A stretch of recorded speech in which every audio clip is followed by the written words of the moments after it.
வைகரை கூர்ந்தது மாறுதம் இதுவோ அடலொளி திகழ்தரு திகரியந்தடக்கை அரங்கத்தம்மா பள்ளி எழுந்தருளாயே. மேட்டில மேதர்கள் தளவிடும் ஆயர்கள் வேங்குழலோசையும் விடமணி குரலும் ஈட்டிய விசதிசை பரந்தன வயலுள் இருந்தன சுரும்பியர் இலங்கையர் குலத்தை வாட்டிய வரிசிலை வானவரே மாமுனி வேள்வியை காத்து அவபிரதமாட்டிய அடுதிருள் அயோத்தியம் அரசே அரங்கத்தம்மா பள்ளி எழுந்தருளாயே.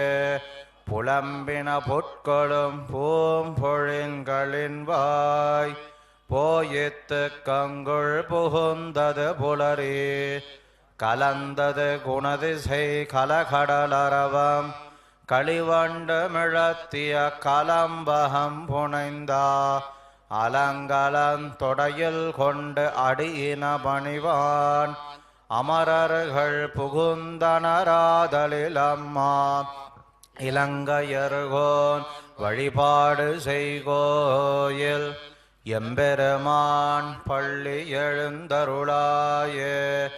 இரவியர் 11 விடையரும் இவரோ இறையவர் 11 விடையரும் இவரோ மருவிய மயிலின் அருமுகன் இவனோ மருதரும் பசுக்களும் வந்து வந்தேண்டே புரவியோடாடலும் பாடலும் தேரும் குமரதண்டம் புகுந்தேண்டிய வெள்ளம் அருவரைய அணையனின் கோயில் முன்னிவரோ அரங்கத்தம்மா பள்ளி எழுந்தருளாயே.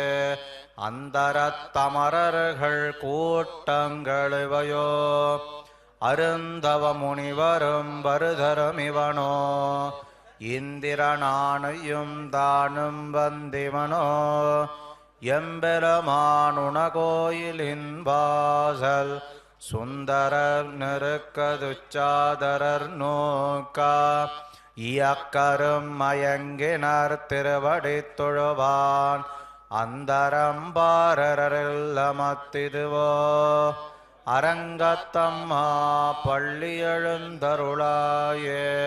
வம்பவள் வானவர் வாயுர வழங்கா மாநிதி கபிலையொன் கண்ணாடி முதலாம் எம்பெருமான் படிமை கலம் காண்டற்கு ஏற்பனவாயின் கொண்டு நன்முனிவர் தும்புரு நாரதர் புகுந்தனறிவரோ தோன்னில் இரவியும் துளங்கொளி பரப்பி அம்பரதலத்தில் நின்னகல்கின்னதிருள் போய் அரங்கத்தம்மா பள்ளி எழுந்தருளாயே.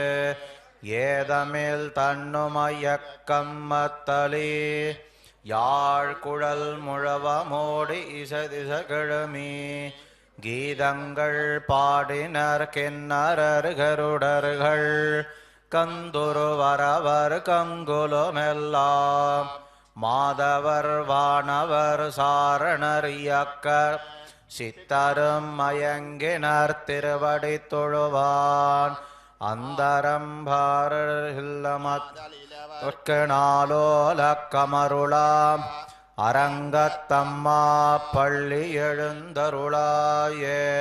கடிமல கமலங்கள் மலர்ந்தன இவையோ கதிரவன் கனகடல் முளைத்தன நிவனோ துடியிடையாறு சுரிகுழல் பிழைந்துதறி துகிலொடு தேரினர் சூழ் புனலரங்கா துடையத்த துளபமும் கூடையும் பொலிந்து தோன்னியதோள் தொண்டரடிப்பொடி என்னும் அடியனை அழியனன் அருளி உன்னடியார் காட்படுத்தாய் பள்ளி எழுந்தருளாய கடிமாலார் கமலங்கள் மலந்தன இவையோ கனகவன் கனகடல் முளைத்தன நிவனோ துடியடையாறு சுரிகுழல் பிழிந்துதறி துகிலொடு தேரினர் சோழ் புனலரங்கா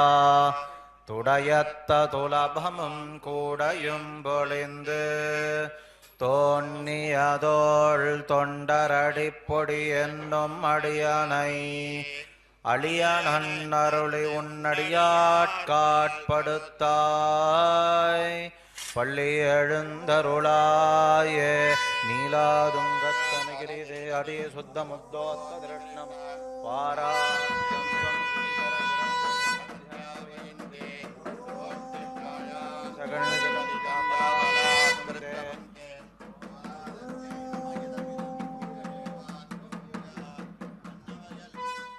ஸ்ரீ வெங்கடேஸ்வரா பக்தி சேனல் திருமலையில் நேரடியாக வடநாட்டு திவ்ய தேசத்திலிருந்து இந்த கங்கை கரையிலே நடைபெறும் கும்பமேளா என்றும் பெரும் விழாவை நேரடியாக ஒளிபரப்பும் அதை காண வந்திருக்கும் பக்தர்களுக்கு வருக வருக என்று வரவேற்கின்றோம். இனிய பொங்கல் நல்வாழ்த்துக்கள். தங்கையை மூக்கும் தமையனை தலையும் தடித்த எம் தாசரதி போய் எங்கும் தன் புகழாவிருந்த அரசாண்டையம் புருடோத்தமன் இருக்கை கங்கை கங்கை என்ற வாசகத்தாலே கடுவனை களைந்து நிற்கும் கங்கையின் கரைமேல் கை தொழ நின்ற கண்டமென்னும் கடிநகரே என்கிறார் பெரியாழ்வார். இந்த கங்கை கரையின் மேலே எம்பொருளோத்தமன் இருக்கை என்றபடியாக அந்த ராமபிரானே வீற்றிருக்கும்படியான 108 திவ்ய தேசங்களில் ஒரு திவ்ய தேசமாக அங்கே திகழ்கிறது. இந்த கங்கை கரையிலே நடக்கவிருக்கும் இந்த கும்பமேளாவை எதற்காக ஏன் இது தொடங்கப்பட்டது என்று சற்றே பார்ப்போம். கண்டமென்னும் கடிநகர் என்னும் வடநாட்டு திவ்ய தேசம் கங்கை கரையில் உள்ளது. இத்திவ்ய தேசத்து எம்பெருமானின் பெருமையையும் கங்கையின் பெருமையையும் 10 பாசுரங்களாலே பெரியாழ்வார் இயற்றியுள்ளார்.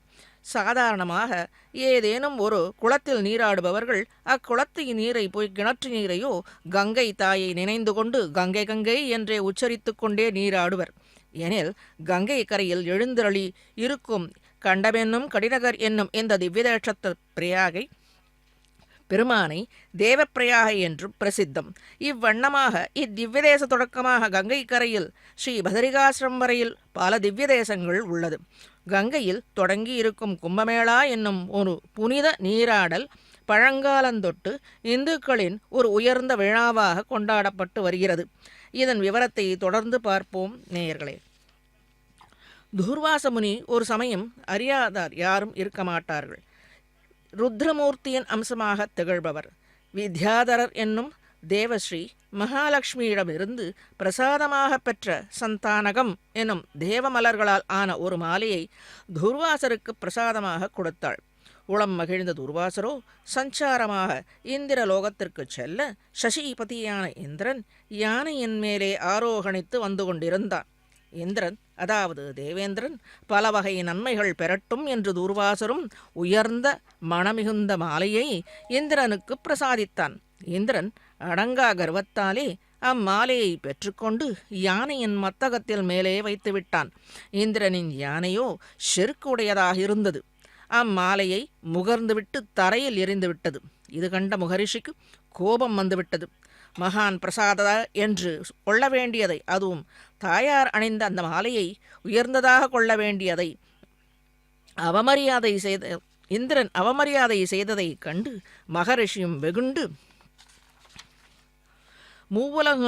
மூவுலகங்களும் லக்ஷ்மி கடாட்சமின்றி ஒழியும் என்று சபித்தார். இந்திரன் தன்னை மன்னிக்க பிரார்த்தனை செய்தும் அதை ரிஷி ஏற்காது மறுத்தார். அன்று முதல் இந்திரனும் உலகங்களும் லக்ஷ்மி சம்பந்தமில்லாமல் அழிந்து போயிற்று. ஒளி இழந்து போயிற்று. சத்துவம் இல்லாமையாலே பலம் ஐஸ்வர்யம் முதலிய பல லக்ஷ்மி கடாட்சங்கள் இல்லாது ஒழிந்தன. தேவர்கள் நான்முகனின் நல்லுபதேசத்தாலே விஷ்ணுவை வேண்டி அவரிடம் தபசு செய்து தங்களின் துயரை களைய வழியை பிரார்த்தித்தனர். ஸ்தோத்திர பிரியனான எம்பெருமான் மனமிறங்கி மகாலட்சுமியை அதாவது செல்வங்களை மீண்டும் பெறும் வழியை சொன்னார். பார்க்கடல் கடையப்பட்டது. ஆமை உருக்கொண்டு எம்பெருமான் மேருமலையை தாங்கினான். தேவர்களுக்கு உதவி செய்வது மட்டும் எம்பெருமானுக்கு நோக்கல்ல.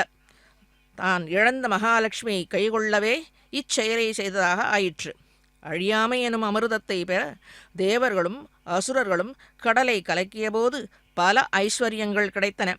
இந்திரனுக்கும் அப்போதுதான் அந்த ஐராவதம் யானையும் கிடைத்தது. கடல் கடைய மறுபக்கம் இருந்த அசுரர்கள் அமிர்தத்தை பெறுவதற்காக அலைந்தனர்.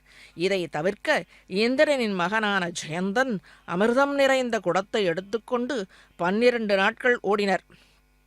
நமது இப்பூவுலகில் 12 நாட்கள் என்ற கணக்கில் 12 ஆண்டுகள் என்பது, இந்திரர்களின் அதாவது தேவர்களின் கணக்கில் இது 12 நாட்கள் என்பது 12 ஆண்டுகள். நமக்கு இந்திரர்களுக்கு தேவர்களுக்கு 12 நாட்களே. ஜெயந்தன் அதாவது இந்திரனின் புத்திரன் அமிர்த கலசத்தை இறக்கிய 4 இடங்கள்தான் ஹரித்வார், பிரயாக், நாசிக், திரியம்பகேஸ்வர் மற்றும் உஜ்ஜயினி என்பர். இந்த இடங்களில் கும்பமேளா நடத்தப்படுகிறது. அமிர்தம் நிறைந்த கும்பத்தை சேதமடையாது காப்பாற்றிய சூரியன், அவரது மகன் சனி மற்றும் சந்திரன் ஆகிய கிரகங்களின் உதவியுடன் ப்ரஹஸ்பதி என்னும் குருவால் அமிர்த கலசம் அசுரர்களிடமிருந்து காப்பாற்றப்பட்டது. சாகாவரம் தரக்கூடிய இவ் அமிர்தம் திருமாலின் வாகனமான கருடாழ்வார் சுமந்து சென்ற அமிர்த கலசத்தினின்று இந்நான்கு பிரதேசங்களில் அமிர்த துளிகள் விழுந்தது என்றும் கூறுவர். ஆகையினால் 12 ஆண்டுகளுக்கு ஒருமுறை வரும் இந்த கும்பமேளா நேரத்தில் நீராடினால் நீராடுபவர்களின் ஆக புற அழுக்குகள் நீங்கும் என்றும் நம்புகிறார்கள். இந்நதிகளில் கும்பமேளா சமயத்தில் அதாவது அமிர்த துளிகள் விழுந்த முகூர்த்தம் தொடங்கி, முகூர்த்தம் என்ன, உத்தராயணம் பிறக்கப் போகிறது, ஹேமந்த ருது. இதற்குத்தானே அந்த கங்கை புத்திரனான பீஷ்மரும் காத்து கொண்டிருந்தார். உத்தராயணம் பிறக்க வேண்டும் என்று அந்த கங்கை புத்திரம் காத்து கொண்டிருந்தார். அதை போலவே இந்த அமிர்த துளிகள் விழுந்த முகூர்த்தம் தொடங்கி இந்த நதிகளில் நீராடுவது என்பது கடந்த கால தவறுகளுக்கு பிராயச்சித்தமாக அமைகிறது என்பதே முதன்மையான நம்பிக்கை. கும்பமேளா கொண்டாடப்படும் வகையில் சூரியன், சந்திரன் மற்றும் குரு ராசியின் நிலையை பொறுத்தது. இதைத் தொடர்ந்து கும்பமேளா நடைபெறும் முகூர்த்த காலங்களை வகுத்துள்ளனர். சாதாரணமாக கும்பமேளா 3 ஆண்டுகளுக்கு ஒரு முறையே நடைபெறும். 6 ஆண்டுகளுக்கு ஒரு முறை நடைபெறுவது அர்த்த கும்பமேளா, 12 ஆண்டுகளுக்கு ஒரு முறை நடைபெறுவது பூர்ண கும்பமேளா என்று கொண்டாடப்படுகிறது. மகா கும்பமேளா அதாவது இப்பொழுது நாம் திரையில் கண்டு கொண்டிருக்கும்படியாக இந்த நிகழ்ச்சி 144 ஆண்டுகளுக்கு ஒரு முறை நடைபெறப் போகிறது. அதுவே நாம் இப்போ கண்டு கொண்டு இருக்கிறோம். இப்போது நாம் தொலைக்காட்சியில் காண்பதும் அதுவே. மகா கும்பமேளா எனும் இத்திருநாள் கும்பமேளா உத்தராயண காலத்திலேயே துவங்குகிறது. இந்த உத்தராயண காலத்திற்குத்தான் அந்த பீஷ்மாச்சாரியாரும் காத்து கொண்டிருந்தார். இதோ அத்திவ்ய தேசத்திலே நம் திருமலை தெய்வமான எம்பெருமான் அங்கே காட்சி தருகிறான். அதை கண்டு களிப்போம். இந்த ஜோதிட அடிப்படையானது இந்து மதத்தின் கலாச்சாரம் மற்றும் மத நம்பிக்கையில் குறிப்பிடத்தக்கதாக பங்களிப்பை வழங்கியுள்ளது. மனித வாழ்க்கையிலும் ஆன்மீக நடைமுறையிலும் அண்ட சுழற்சிகளின் முக்கியத்துவத்தையும் அடிக்கோடிட்டு கொண்டு இந்த முகூர்த்த நேரத்தை கணிக்கின்றனர். முடிவில் ஜோதிட முக்கியத்துவம் மற்றும் கும்பமேளாவின் சுழற்சி நிகழ்வுகள் இந்த மாபெரும் திருவிழாவின் நேரத்தையும் இடங்களையும் ஆணையிடுவது மட்டுமல்லாமல் இந்து தத்துவத்தில் ஆழமாக வேரூன்றிய ஆன்மீகம், வானியல் மற்றும் கலாச்சார பாரம்பரியத்தின் ஆழமான ஒருங்கிணைப்பையும் குறிக்கிறது. கும்பமேளாவில் ஷாஹிஸ்தான் என்று அழைக்கப்படும் பெரியோர்களால் முதல் குளியல் நடைபெற்று துவக்கமாகிறது. துறவியின் அரச ஸ்நானம் எனப்படும் புனித ஸ்நானத்திற்கு பிறகு பொதுமக்கள் நீராட அனுமதிக்கின்றனர். இதோ தாரகஞ்ச் பிரயாக்ராஜ் என்னும் அலகாபாத்தில் உள்ள இடத்திலே உள்ள சன்னதியிலே முதலில் எம்பெருமானுக்கு ஷோடச உபசாரங்களோடு அனைத்து கைங்கரியங்களும் நடைபெற்று வருகிறது. கும்பமேளா என்பது உலகின் மிகப்பெரிய மத கூட்டமாகும். இது உலகின் மிகப்பெரிய மத யாத்ரீகர்களின் கூட்டம் என்றும் அழைக்கப்படுகிறது. கும்பமேளாவில் முதல் எழுத்துச் சான்று பகவத் புராணத்தில் குறிப்பிட்டு உள்ளது. 1209 முதல் 629 முதல் 645 அதாவது கிபியில் ஹர்ஷவர்தனன் ஆட்சியில் போது இந்தியாவிற்கு விஜயம் செய்த சீன பயணி ஹுவான் ஸ்வாங் என்னும் படையெடுப்பில் கும்பமேளா பற்றிய மற்றொரு எழுத்தும் சான்றும் குறிப்பிடப்பட்டுள்ளது. சமுத்திரமர்தனை செய்த பாகவத புராணமும் விஷ்ணு புராணமும் மகாபாரதம் மற்றும் இராமாயணத்திலும் குறிப்பிடப்பட்டுள்ளது. இந்த சமுத்திரமர்தனம் போதே மகாலட்சுமியும் எம்பெருமானுக்கு கிடைக்கப் பெற்றான். பிரயாக்ராஜ், நாசிக், ஹரித்வார் மற்றும் உஜ்ஜைன் ஆகிய 4 நகரங்களில் பிரயாக்ராஜில் நடைபெறும் கும்பமேளா மிகவும் பழமையானது. பிரவச்சன், கீர்த்தனை மற்றும் மகாபிரசாதம் ஆகியவை கும்பமேளாவில் குளித்தலுடன் மற்ற நடவடிக்கைகளும் நடந்தன. சந்தேகமே இல்லை, கும்பமேளா என்பது பலருக்கு வேலை வாய்ப்பை கொடுக்கும் முக்கிய தற்காலிகமான வருமானம் அதிகாரமாகும். கும்பமேளாவில் கும்பத்தின் ஷாஹி ஸ்நான் என்று அழைக்கப்படும் புனிதர்களால் முதல் குளியல் நடைபெறுகிறது. அது அதிகாலை 3 மணிக்கு தொடங்குகிறது. துறவியின் அரச ஸ்நானத்திற்கு பிறகு புனித நதியில் நீராட பொதுமக்கள் அனுமதிக்கப்படுகிறார்கள். இந்து புராணங்களின்படி கங்கையின் புனித நீரில் யார் நீராடுகிறார்களோ அவர்கள் நித்திய பாக்யவான்கள் என்று நம்பப்படுகிறது. அது மட்டுமல்லாமல் பாவத்தை கழுவி அவர்களை முக்தி பாதையை நோக்கி நகர்த்துகிறது. கும்பமேளாவின் 4 இடங்கள் அல்லது தளங்கள். இந்த 4 இடங்களில் விஷ்ணுவால் கைவிடப்பட்ட அமிர்தம் அல்லது அழியாத பானத்தின் காரணமாகும். உலகின் மிகப்பெரிய கூட்டம் கும்பமேளா யுனெஸ்கோவில் பிரதிநிதி பட்டியலில் மனித குலத்தின் அருவமான கலாச்சார பாரம்பரியம் என்று சேர்க்கப்பட்டுள்ளது. இதோ எம்பெருமான் அங்கே வீற்றிருக்கும் சோடச உபசாரத்தோடு இந்த கைங்கரியத்தை நாம் கண்டு சேவிக்கலாம். ஸ்ரீவாரி சேவையை கண்டு பிறகு அந்த மகா கும்பமேளாவையும் கண்டு களிக்கலாம்.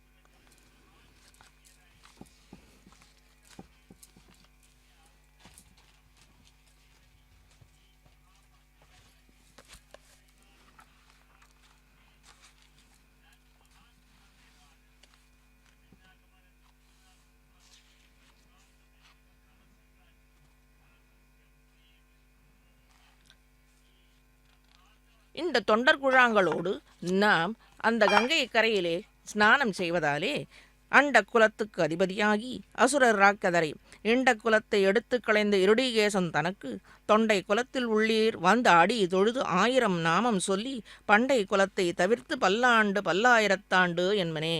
இன்றை இந்த கங்கை கரையிலே அமர்ந்திருக்கும் இந்த எம்பெருமானின் திருவடியை பற்றினார்க்கு கங்கை கரையில் கங்கையிலே நீராடினவர்க்கு பல்லாண்டுகள் பாடி மேலே ஆழ்வார் தொடங்குகிறார். பகவான் திருவிக்கிரமனாக அவதாரம் பண்ணியபோது அந்த அண்டத்தையெல்லாம் தாண்டி சத்தியலோகத்தையும் தாண்டி அந்த ஆவரண ஜலத்தை போய் அவன் திருவடி கிழித்தது. அதிலேயும் அவன் திருவடி ஜலம் விழுந்தது என்றால் அப்பொழுதே பிரம்மா உணர்ந்து அவன் திருவடியை திருமஞ்சனம் மாட்டுகிறார்.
இதோ உலகை அளந்தவன், அண்டக்குலத்துக்கு அதிபதி. ஆகவே அவன் உலகை அளக்கிறான். அவன் திருவடியைக் கண்ட பிரம்மாவும் திருவடியை நன்றாக அபிஷேகம் செய்த நீரே இன்று கங்கையாக பிரவாகிக்கிறது. அதன் வேகத்தை தாழாது தத்தளிக்கும் பொழுது சிவபெருமான் தன் சடையிலே அந்த கங்கையை தேக்கி மின்பு பகீரத பிரயத்தனத்தாலே அவன் தபசாலே அந்த கங்கை இந்த பூமிக்கு வந்து அருள்கிறாள். அண்டக்குலத்துக்கு அதுவன்றோ அதிபதியாகி இருக்கிறான். அவன் திருவடியை தொழும்படியான அண்டக்குலத்திலே இருக்கக்கூடியவர்களே, இங்கே வாருங்கள். 1000 நாமம் சொல்லி அந்த எம்பெருமானிடத்திலே அடிபணிந்து மறுபடியும் பிறவியில்லாத உயர்ந்த நிலையை அடையுங்கள் என்று அல்லவோ அந்த கங்கையில் நீராடுவது. பகவானுடைய திருநாமங்கள் அவன் எதிரிலே சொல்லி பல்லாண்டு பாடுதல் என்றாலே திருநாமம் சொல்வது என்றுதான் அர்த்தம். அவன் திருநாமத்தை அவன் உகக்கும்படியாக அவன் எதிரிலேயே நல்ல உற்சாகத்தோடு சொல்லுவது அவனுக்கு பல்லாண்டு என்றதாகும். இருக்கும்படியான ஆனந்தம் என்றும் குறையாது. அதை நாம் உணரும் வகையில் அவன் எதிரிலேயே நின்று திருநாமம் உரைத்து ஸ்தோத்திரம் செய்ய வேண்டும். அதைதான் 1000 திருநாமம் சொல்லி என்கின்றனர். இதற்கு உதாரணமாக ஆரண்யத்துக்குள் ராமன் பிரவேசித்து அவரவர் இருக்கும் இடத்திற்கே சென்று அவர்களை விசாரித்து அனுகிரகம் செய்தானாம். அத்தகைய சரணாகத ரட்சணம் என்பதே விசேஷ தர்மம். இதுவே ஆரண்யகாண்டம் காட்டும் 4வது விஷயம். அழகாக பாசனம் இது பண்ணக்கூடாத தப்பு பண்ணிவிட்டு வரட்டுமே. அவன் பகவானின் திருவடியை அடைந்து விட்டால் அவனை பரமாத்மா கட்டாயம் ரட்சித்தே தீருவான். நேற்று வரவில்லையா என்று கேட்க மாட்டான். இன்றாவது புரிந்து கொண்டு வந்தானே என்று ரட்சிப்பான். இதையே கம்பனும் இன்று வந்தான் என்று உண்டோ, எந்தையை யாயை முன்னை கொன்று வந்தான் என்று உண்டோ என்று நிராகரிக்க மாட்டான். நம்மை ரட்சிப்பான். அதுவன்றோ இங்கே வரச் செய்து இந்த கங்கையில் நீராடச் செய்து நம்முடைய பாபங்களையும் செய்வதற்கு நமக்கு புத்தியை கொடுக்கிறான். செய்து கொண்டிருக்கிற உதவியை மறந்தவன் கிரியமானக்னன். அவன் கிருதக்னனை காட்டிலும் கொடியவன். இவனை விட கொடியவன் நாளைக்கு ஒருவர் இவருக்கு உதவி செய்ய போகிறார் என்று அதற்கான ஏற்பாடெல்லாம் பண்ணி கொண்டிருக்கிறார். அவருக்கே என்றும் தீங்கு நினைக்கிறான். அப்படிப்பட்டவன் கிரியமானன். செய்த உதவியை மறந்து கிருதக்னனுக்கே பிராயச்சித்தம் இல்லையென்றால் கிரியமானனுக்கு கரிஷ்யமான நக்னனுக்கும் எங்கே பிராயச்சித்தம் உண்டு? சர்வாசி என்றால் ஒரு நியமமும் இல்லாமல் எதை வேண்டுமானாலும் எப்போது வேண்டுமானாலும் எங்கே வேண்டுமானாலும் சாப்பிடுவது. அதேபோல் எப்போதும் சாப்பிட்டு கொண்டே இருக்கக்கூடாது. 2 வேளைதான் சாப்பிட வேண்டும் என்று இதே சாஸ்திரம். இந்த பாப்பங்களை நீக்குவதற்காகவே இந்த கங்கையில் நீராடுவது.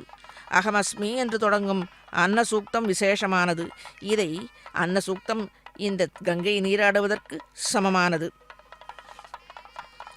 ரோகத்தை பகவான் எதற்காக கொடுக்கிறான்? நம்மை திருத்துவதற்காகவே. இல்லை என்றால் இன்னும் அக்கிரமம் ஜாஸ்தியாக கொண்டே இருக்கும். எனவே நடுவில் நம்மை திருத்தி அனுகிரகம் பண்ணுகிறான் பகவான்.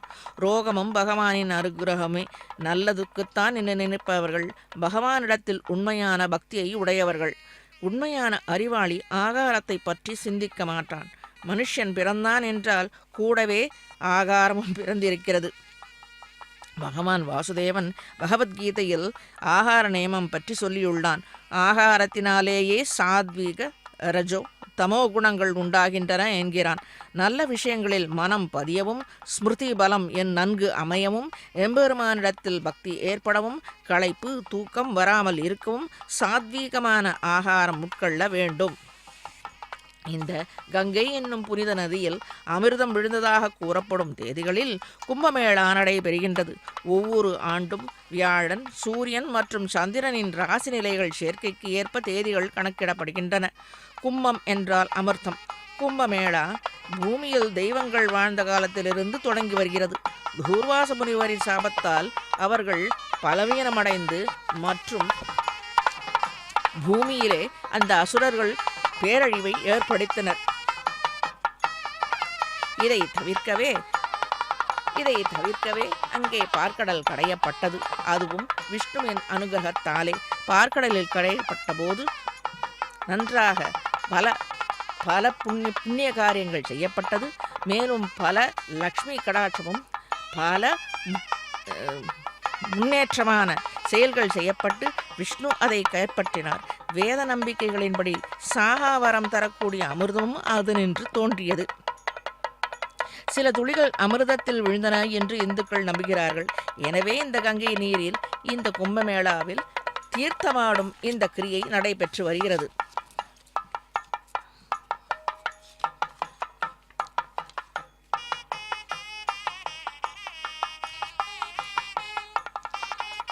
பகவானின் 14 குணங்களுள் மற்றொன்று விஜ்ரத்வம். நமக்கு சரீரத்தில் ஜுரம் வருகிறது. அந்த மாதிரி பகவானுக்கு உண்டோ? கிடையாது. மிருத்யுவுக்கு மிருத்யுவானவன் அவன். ஆதலால் நிமிருத்வத்வம் என்ற குணமும் அவனுடையது. மிருத்யுவே அவனை கண்டால் ஓடிவிடுமாம். அதைத்தான் பிரகலாதன் சொல்கிறான். ஹிரண்யகசிபு கேட்கிறான் பிரகலாதனை நோக்கி, நான் இவ்வளவு விரட்டுகிறேனே, உனக்கு பயம் இல்லையா என்று தன் பிள்ளையை கேட்கும்போது, நான் எதற்காக பயப்பட வேண்டும் என்று கேட்டான். பயத்துக்கே பயமானவன் என்னுள்ளே இருக்கிற போது நான் யாரிடத்தில் பயப்பட வேண்டும்? எஸ்ய அபவத் பக்த ஜனஹாத்தி ஹந்து பிதృత్వం அந்நேஷு அவிசாரிய தூர்ணம் ஸ்தம்பே அவதாரதம் அனன்ய லப்யம் ஸ்ரீ லக்ஷ்மி நரசிம்மம் சரணம் பிரபத்தியே என்கிறான் பிரகல்லாதன். அப்படிப்பட்ட லக்ஷ்மி நரசிம்மனை சரணடைவதால் நமக்கு எந்தவித ரோகமும் எந்தவித பயமும் அண்டாது. என்னிடத்தில் இருக்கிற பாப்பங்கள் எல்லாம் அந்த எம்பெருமான் அபயங்கரன் போக்கட்டும், மிருத்யு பயத்தை போக்கட்டும் என்றெல்லாம் மந்திரம் பிரார்த்திக்கிறது. இந்த மந்திரத்தை ஊதக சாந்தியில் கூட ஜபிப்பார்கள். சர்வஜத்துவம் என்கிற உயர்ந்த குணம் அதுவும் இந்த விஷ்ணு சப்தத்தினால் காட்டப்படுகிறது. யுக்தியாக ஒருத்தர் கேட்டார், அவன் சர்வஜன், எல்லாவற்றையும் உணர்ந்தவன் என்று அர்த்தம். அப்படியானால் பகவான் தான் மாண்டு போன நிலையும் உணர்ந்திருக்கிறானா? இப்படி ஒரு கேள்வி அவன் கேட்பதற்கு சாஸ்திரங்களிலே வருகிறது. அதற்கான பதிலும் இதோ. அப்படி அவன் மாண்டு போன நிலையை உணர்ந்தவன் இல்லை என்று சொன்னால் அவனுடைய சர்வஜத்துவத்துக்கு இழக்கு. ஆனால் எது உண்டோ அது தான் சர்வஜத்வமே தவிர இல்லாத ஒரு நிலையை உணர்வது அல்ல. பகவானுக்கு மிருத்யுவே இல்லை. நிமிருத்யுவான அவன் மாண்டு போய் எப்படி அந்த நிலையை உணர்வான்? இல்லாததை எடுத்துரைத்து அதை அவன் உணர்ந்திருக்கிறானோ என்று கேட்டால் சாஸ்திரம் பதில் சொல்லாது. எது உண்டோ அதை வைத்து கொண்டு தான் கேட்க வேண்டும். ஒருத்தர் கொண்டு வந்த ஒருத்தர் பகவான் யாரை வரித்திருக்கிறான்? மரத்துள்ளான் மாகடல் ஆழ் நீருள்ளான் மலராள் தனத்துள்ளான் தன் துழாய் மார்பன் என்கிறார். இன்னொரு இடத்தில் உபனிஷத்து ஆனது ஆத்மாவை சித்து அதுவும் அவனுக்கு சரீரமாக இருக்கிறது என்று கூறுகிறது. இதற்கு மேல் அவனுக்கும் நமக்கும் இருக்கும்படியான உயர்ந்ததான மற்றொரு சம்பந்தமானது விசேஷமாக அமைந்திருக்கிறது. அவன் எஜமான், நாம் எல்லாம் கிங்கரர்கள். எல்லாவற்றையும் ஏவும்படியான எஜமானன் அவன். அவனுக்கு நாம் நித்திய பணிவிடை செய்பவர்கள். அதனால் இந்த ஆத்மாவுக்கு அவனுக்கு பரதந்திரனாய், அதாவது அடிமைப்பட்டிருப்பது என்று தேறுகிறது. எங்கு சென்றாலும் இந்த ஆத்மா சுதந்திரன் இல்லை, பரதந்திரன்தான். அவனுக்கு அடிமைப்பட்டவன்தான். மோட்சத்தை அடைந்தவன் கூட பரதந்திரன்தான், பகவானுக்கு அடிமைப்பட்டவன்தான். அந்த எம்பெருமானுக்கு கைங்கரியம் பண்ணியே தீர வேண்டியது, பண்ண வேண்டியவன். இவ்வாறு நம் விஷ்ணவே நமகா என்று நாம் நாமாவை சொல்லி புஷ்பத்தால் அர்ச்சனை பண்ணுகிற போது இவை எல்லாவற்றையும் நினைத்து கொள்ள வேண்டும். அவ்வாறு நினைத்து கொண்டு யார் அர்ச்சனை பண்ணுகிறார்களோ அவர்களிடத்திலே பகவானுடைய அனுகிரகம் பூரணமாக இருக்கும். புஷ்பத்தை எடுத்து நாமாவை சொல்லி அர்ச்சனை பண்ணுவதற்கு ஒரு கிரமம் இருக்கிறது. எப்படி அர்ச்சனை பண்ண வேண்டும் என்றொரு முறை இருக்கிறது. அதையும் மேலே பார்ப்போம். பகவானுக்கு அர்ச்சனை செய்யப்படும் புஷ்பம் ரொம்ப சுமித்தமாக இருக்க வேண்டும், வாசனையுள்ள புஷ்பமாகவும் இருக்க வேண்டும். இப்படி பார்த்து அர்ச்சனை பண்ணவில்லை என்னால் தெய்வம் அந்த பிம்பத்தை விட்டு ஓடி போய்விடுமா? அர்ச்சனைக்கு முடிக்கட்டும், அப்புறம் வரலாம் என்று போய்விடும். தெய்வத்துக்கு நாம் அர்ச்சனை பண்ணுவது அவனை ஓட்டுவதற்காகவா? எதையும் கிரமமாக பண்ண வேண்டுமே ஒழிய மாற்றி பண்ணினால் அது பலனை கொடுக்காது. இத்தனை தவறுகள் செய்தாலும் என்று உணர்ந்து அவனை சரண் அடைகிறோமோ நம்மை ஏற்றுக்கொள்ளுவான். இந்த புஷ்பம்தான் அந்த புஷ்பம்தான் என்று அவன் எதிர்பார்ப்பது இல்லை. ஒன்றே ஒன்று, நம் அன்பை நம் பக்தியை மட்டுமே எதிர்பார்க்கிறான். ஆக கீழே சொன்ன அத்தனை பாப்பங்களும் இந்த கங்கையிலே நீராடுவதால் நமக்கு கழிகிறது. மேலே அவனுடைய கடாட்சமும் போலோங்குகிறது. விஷ்ணவே நமக என்று அர்ச்சனை பண்ணுகிற போது அந்த கிரமங்களின்படி அர்ச்சனை பண்ண வேண்டும். அதோடு அவன் குணங்கள் நினைத்து கொண்டு அவன் உகக்கும்படியாக அர்ச்சனை செய்ய வேண்டும். அப்படி அவனுக்கு பிரீத்தி ஏற்படும்படியாக நாம் பண்ண வேண்டுமே ஒழிய நாம் காலம்பூராவும் பண்ணிக்கொண்டே இருக்கிறோம், அதனால் பலனே ஏற்படவில்லை என்றால் அது உகக்காமல் நாம் பண்ணி என்ன பயன்? தொண்டர் குலத்தில் நின்று நாராயணனே நரனே நாமம் 1000 ஏத்த நின்று நம்பி என்று பாடுகிறார்கள். அப்பாவும் பெண்ணும் பெரியாழ்வாரும், அதாவது ஆண்டாள் நாச்சியாரும் பெரியாழ்வாரும் ஒரே விஷயத்தை நமக்கு சொல்லி காண்பிக்கிறார்கள். இவர்கள் சொல்வதையே நாம் தஞ்சமாக கொள்ள வேண்டும். எனவே இந்த கோஷ்டியிலே இங்கே நீராட வந்திருக்கும் அனைத்து பக்தர்களின் நடுவிலே இருந்து கொண்டு அவர்கள் செய்யும் கிரமங்களை பின்பற்றி கங்கையில் நீராடுவதனாலே நாம் செய்த பாப்பங்கள் புண்ணிய பாப்பங்கள் எல்லாம் சேரும். புண்ணியங்கள் சேரும், பாப்பங்கள் அழியும்.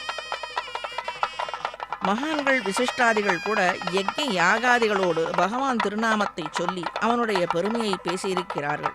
ஆகையினாலே நாம சங்கீர்த்தனம் என்பது மிகவும் முக்கியம். பகவான் நாமா எதை சொன்னாலும் அதிலே பரமாத்மா சந்துஷ்டி அடைகிறான். வேத விகிதமான மகரிஷிகளெல்லாம் ஆங்காங்கு கானம் பண்ணி உத்தமமான திருநாமங்கள் சகஸ்ரநாமத்திலே சேர்த்து கோக்கப்பட்டிருக்கிறது. இதே நாம பஜனை இந்த கங்கை கரையிலே நடக்கும். அங்கும் சென்று நாம் கலந்து கொண்டு அவன் நாம பஜனையை கேட்டு மகிழலாம். சொல்பவர்கள் பாடுபவர்கள் பாட தெரிந்தவர்கள் கூட பாடி அவனை மகிழ வைக்கலாம். இதுதானே ஒரு பக்தர்கள் கோஷ்டியோடு சேர்ந்திருந்து நம்முடைய கடனை தீர்ப்பது. சகஸ்ரநாமத்தில் விஸ்வம், விஷ்ணு, வஷட்காரக என்று 3 திருநாமங்களை பார்த்து கொண்டிருக்கிறோம். வஷட்காரக வஷட்காரேன வஜ்ரேன, வஷட்காரமானது வஜ்ராயுதம் போன்றது. அந்த சப்தத்தாலே பரமாத்மா எழுந்தருளி இருக்கிறான் என்று பார்த்தோம். சர்வமும் தன்னுடைய வசத்திலே வைத்து கொண்டிருப்பவன் பரமாத்மா. வசீவதான்யக என்று ஆள வந்தால் ஸ்லோகத்தில் வசி என்று ஒரு பெயர் பகவானுக்கு, வதான்யக என்றால் இன்னொரு பெயரும் சொல்லப்பட்டிருக்கிறது. வசி என்றால் எல்லாவற்றையும் தன்னிடத்தில் உடையவன்.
தோமையாவோம் உனக்கு நாமா செய்வோம் மத்தனங்காமங்கள் மாத்தேலோரெம்பாவாய். சித்தஞ்சிறுகாலே வந்துன்னை சேவித்து ஒன்பொத்தாமரையடியே போத்தும் பொருள் கேளாய். பெத்தம்மே தொன்னம் குளத்தில் பிறந்து நீ குத்தே வளங்களைக் கொள்ளாமல் போகாதேவான் கோவிந்தா எத்தைக்கும் பிறவைக்கும் உந்தன்னோடு தோமையாவோம் உனக்கு நாமா செய்வோம் மத்தனங்காவங்கள் மாத்தேலோரம்பாவாய். கடல் கடைந்த மாதவனை கேசவனை திங்கள் திருமுகத்து சேழையார் சென்னிரஞ்சி அங்கப்பரகுண்ட பாத்தை அணைபுதுவை பைங்கமலர் தந்திரையில் பட்டரபிரான் கோதை சொன்னார். தமிழ் மாலை 30 தப்பாமே இங்கு பரிசுரை பாரிரண்ட வாழ்வரை தோள் செங்கந்திரமுகத்தை செல்வ வர்த்ததாம் அபிவர்த்ததாம் ராமானுஜாரிய திவ்யாக்யா பிரதிபா लमज्ज्वला दिगन्तव्यापिनी भूयास्ताहिलोकजगदैषिणी श्रीमन्न श्रीरङ्ग श्रीयमनभद्रवान् अनुदिनं संवर्धया श्रीमन्न श्रीरङ्ग श्रीयमनभद्रवान् अनुदिनं संवर्धया नमः श्रीशैलनाथाय कुन्दीनगर जन्मने प्रसादलब्ध परमप्राप्य कैङ्कर्यशालिने श्रीशैलेशया पात्रं दीभक्त्यादिगुणान्नवम् यतेन्द्रप्रवणं वन्दे रम्यजा मातरं मुनिं வாழ்திருவாழ் மொழிப்பிள்ளை மாதவாழ் வாழும் மணவாள மாமுனிவன் வாழியவன் மாறன் திருவாழ் மணிப்பொருளை மானிடத்தோ சேரும்படி உரைக்கும் சீர் செய்யதாமரை தாரணை வாழிய சேரவாய் திருநாபிவாழிய துயமார்பம் வாழிய சுந்தர திருத்தோரணை வாழிய கையமேந்திய முக்கோணம் வாழிய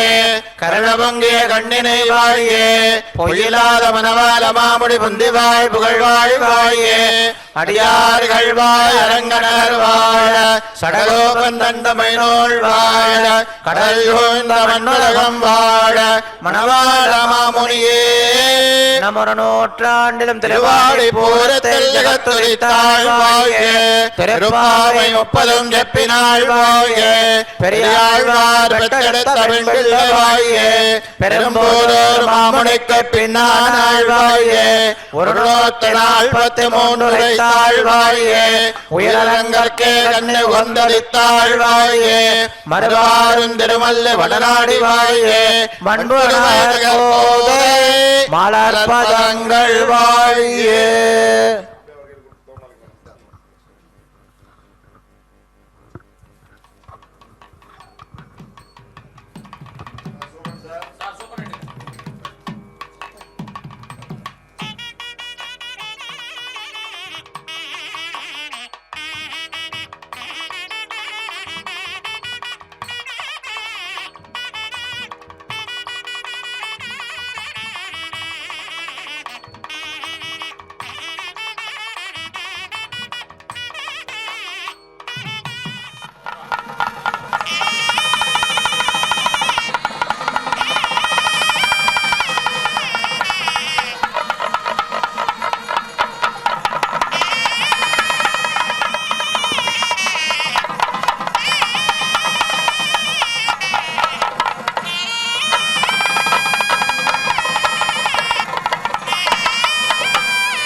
सहस्रपाद सभूमिं विश्वतो वृत्तान् अत्यतिष्ठद्दशाङ्गुलम् पुरुष एवेदको सर्वम् यद्भूतं यच्च भव्यम् उतामृतत्वस्येषानः यदन्नेनाद्विरोहति एतावानस्य महिमा अतो ज्यायागस्य पूरुषः पादोऽस्य विश्वभूतानि त्रिपादस्यामृतं दिवि त्रिपादोर्ध्वोदयपुरुषः पादोऽस्येह भवात् पुनः ततो विश्वं व्यक्रामद शासनानशने अभि अस्मात् विराजजायत विराजो अधिपूरुषः सजातो अत्यरिच्यत पश्चात् भूमिमधो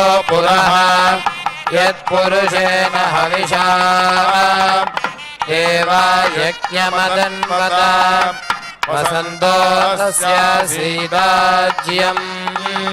ग्रीष्मयिद्भशरद्भविः सप्तास्यासन् परिधयः त्रिसप्तसमिधः कृताः देवा यज्ञम् तन्वानाः अबध्नन् पुरुषं पशुम् तैयज्ञम् बर्हिषि प्रोक्षन् पुरुषं जातमक्रतः तेन देवा अयजन्त साध्या ऋषयश्च ये तस्मात् यज्ञात् सर्वहुतः संभृतं पृषदाज्यम् पशुगुस्तागुश्चक्रे वायव्यान्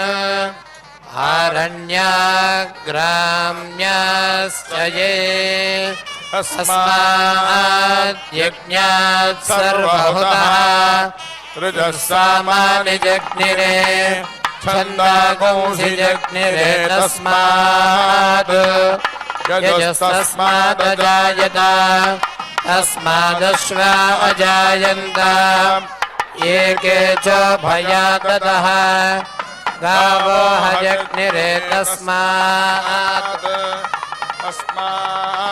जाता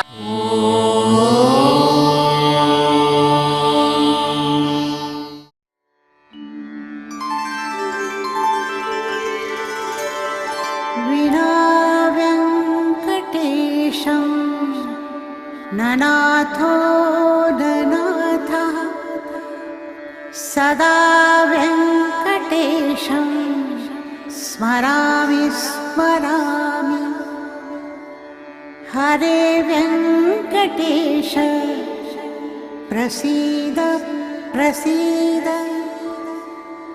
प्रियं वेङ्कटेश प्रयच्छ प्रयच्छ